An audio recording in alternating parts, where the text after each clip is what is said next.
दोस्तों, आज मैं आप लोगों के बीच एक ऐसी कहानी लेकर आया हूँ जो रियल हॉरर स्टोरी है।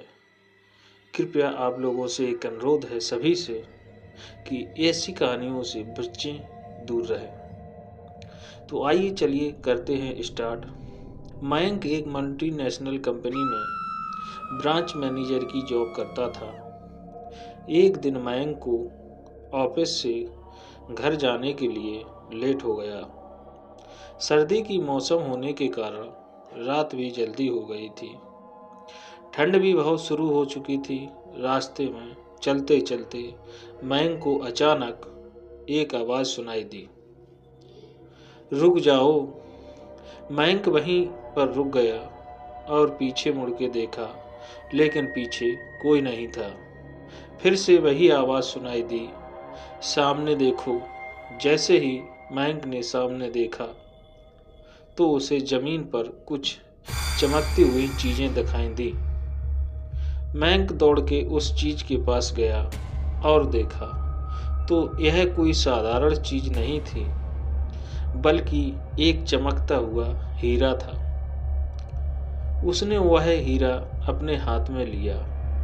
उसकी चमक देखकर मयंक की खुशी का ठिकाना न रहा। लेकिन मयंक को कहाँ पता था यह कोई साधारण है या नहीं, बल्कि एक मायावी हीरा है। अचानक उस हीरे में से आवाज आई, अगर तुम्हें और हीरे चाहिए तो इस जमीन को खोदो। इस जमीन के नीचे बहुत सारे हीरे हैं। मयंक खुश हो गया। उसने उस हीरो को अपनी जेब में डाला और जमीन खोदना शुरू किया। करीबन 2 फीट खोद काम करने के बाद अचानक मयंक डर के मारे चिल्लाने लगा। इसके कारण उसका संतुलन खो गया और जमीन पर गिर पड़ा, क्योंकि उस गड्ढे में से हीरे मोती नहीं बल्कि किसी इंसान का कटा हुआ सर मिला। अचानक वह सर हवा में उड़ने लगा और बोला, डरो मत, मैं तुम्हें कोई हानि नहीं पहुंचाऊंगा। मैं तुम्हें बहुत सारे हीरे जेवरात भी दूंगा। बस मेरी बात ध्यान से सुनो। मैं जहाँ जाता हूँ वहाँ मेरे पीछे आओ। फिर वह सिर हवा में उड़ा और जंगल की ओर बढ़ने लगा।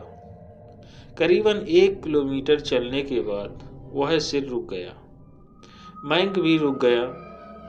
फिर उस सिर ने मयंक से कहा, इस जमीन के भीतर बहुत सारे हीरे मोती और जेवरात छुपे हुए हैं। इस जमीन पे खोद के काम शुरू करो।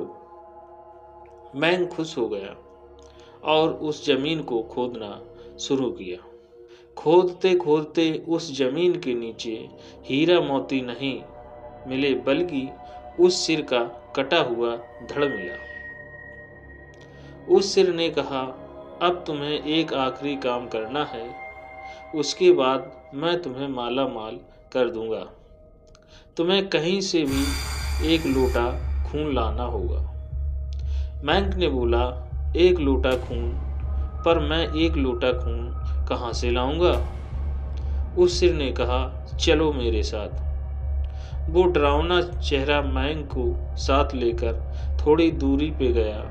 वहां उसे एक इंसान को जाते हुए देखा। वो सिर बोला, उस इंसान को मारकर उसका खून ले आओ। मयंक डर गया और बोला, नहीं नहीं, यह मुझसे नहीं होगा। मैं यह नहीं कर सकता। अगर तुमने यह काम नहीं किया तो मैं तुझे बहुत बड़ी मुसीबत में डाल दूंगा। फिर तुम्हारी पूरी जिंदगी नरक बन जाएगी। मयंक ने हाथ जोड़कर उससे कहा, मुझे माफ कर दो। उसे मारा तो मुझे पुलिस गिरफ्तार कर देगी और मुझे जेल जाना पड़ेगा।